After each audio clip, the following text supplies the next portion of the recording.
रमजान का महीना चल रहा है। इस्लामिक कैलेंडर के अनुसार ये 9वां महीना मुस्लिमों के लिए बहुत पवित्र माना जाता है। यह 29 या 30 दिन का होता है, जो चांद के निकलने के साथ शुरू होता है। सुबह सूर्योदय से पहले कुछ खाते हैं, जिसे सहरी कहते हैं। फिर दिन भर बिना कुछ खाए पिए रहते हैं। सूर्यास्त के बाद कुछ खाते हैं, जिसे इफ्तार बोला जाता है। फिर भोजन करते हैं। इस तरह वो रोजा रखते हैं पूरे महीने। और आपने एक बात जरूर नोटिस की होगी कि 10 से 14 साल के जब हो जाते हैं बच्चे, तो वो भी रोजा रखते हैं। मतलब जो बालिग हो गए, उनके लिए तो अनिवार्य हो जाता है। और हिंदू धर्म में बच्चों को कहा जाता है अभी उम्र नहीं हुई है पूजा पाठ उपवास करने की। फिर कहेंगे हिंदू धर्म खतरे में है। पूजा पाठ उपवास व्रत ये सब तो स्त्रियों करती हैं। ये सब ढोंग है। आज का वैज्ञानिक युग ऐसे थोड़ी ना है, ये सब ढकोसला है, ऐसा कहते हैं लोग। कर्म ही पूजा है और मन से ही पूजा करनी चाहिए, वगैरह वगैरह। यहाँ तक कि माथे पर चंदन में लगाएंगे और बोलेंगे जय श्री राम जय श्री राम। और इंग्लिश मीडियम के बच्चे गर्व से कहेंगे कि मुझे हिंदी नहीं आती, इंग्लिश में बात करो। अब विचार करो कि संस्कृत क्या खाक आती होगी। हिंदू धर्म सनातन संस्कृत के बारे में क्या क्या जान पाएंगे। एक छोटा सा श्लोक भी न रटाया होगा। उधर मुस्लिम के बच्चों को नमाज पढ़ना, कुरान पढ़ना, कलमा, ये सब बचपन से ही रटाया सिखाया जाता है। अगर अनपढ़ बच्चे भी हैं तो भी वो एक दूसरे से तो सीख ही जाते हैं। रोज नमाज पढ़ते हैं, एकेश्वरवादी होते हैं, अल्लाह पर समर्पित रहते हैं। हमें ये ध्यान देना चाहिए कि दूसरे धर्म की चीजों को समझना, दूसरे संस्कृति के समझने के साथ साथ अपनी संस्कृति भी नहीं भूलना चाहिए। रिस्पेक्ट करना चाहिए सभी धर्मों का। जीवों पर दया करना, सबके साथ अच्छे व्यवहार करना, ये सभी धर्म की किताबों में लिखी हुई है।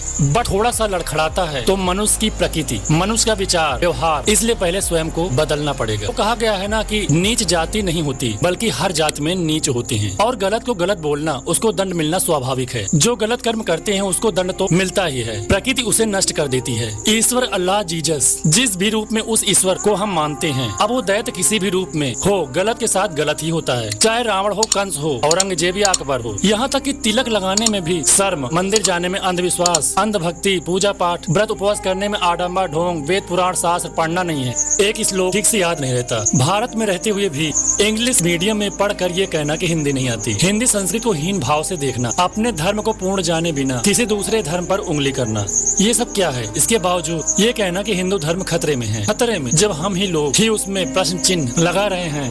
ऊंच नीच भेदभाव, ईश्वर इन सबसे परे है। उसकी पूजा भक्ति के लिए कोई जाति धर्म नहीं है, सिर्फ मनुष्य जाति होना ही पर्याप्त। ईश्वर को मानना, पूजा करना किसी भी धर्म का हो, व्यक्ति किसी पर थोपा तो जा सकता नहीं। ये एक भाव है। It can not be forced, इसे बलपूर्वक नहीं प्राप्त किया जा सकता। बात सभी धर्मों के पिता की जाए तो हिंदू सनातन धर्म का नाम आता है सबसे पहले। कैसे ये लोग जो कह रहे हैं हिंदू धर्म खतरे में है। जिस धर्म का न आदि है न अंत है, वो सनातन है। जिस धर्म को मानव की उत्पत्ति से पहले जिसकी स्थापना किसी ने की ही नहीं, मतलब उसके संस्थापक ही नहीं है। सतयुग में, त्रेता युग में और द्वापर में वो खतरे में नहीं था। अब ये कलयुग में वो खतरे में कैसे हो सकता है।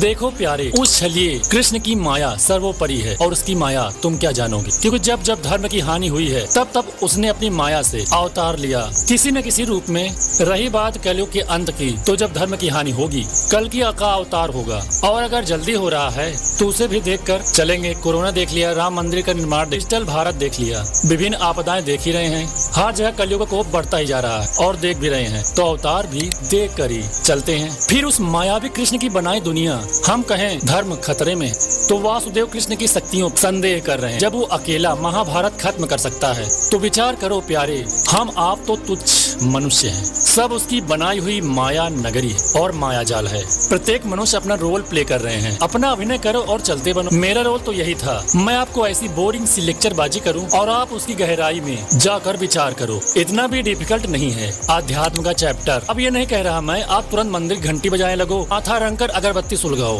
बट अगर आप धार्मिक प्रवृत्ति के हो, आस्था है, ईश्वर को मानते हो, कर्म को पूजा मानो, कर्म करो सत्कर्म वाले।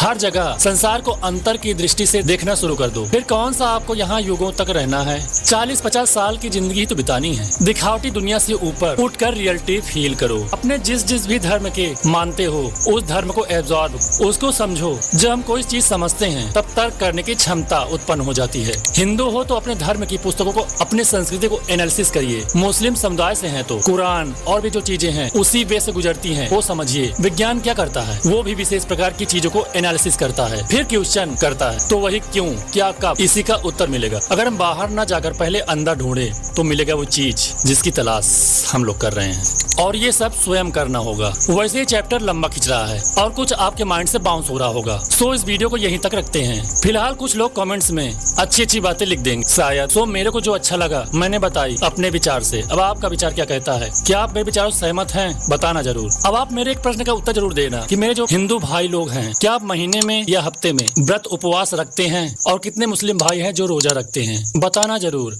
इच्छा हो तो। बाकी मुझे पता है। राधे राधे।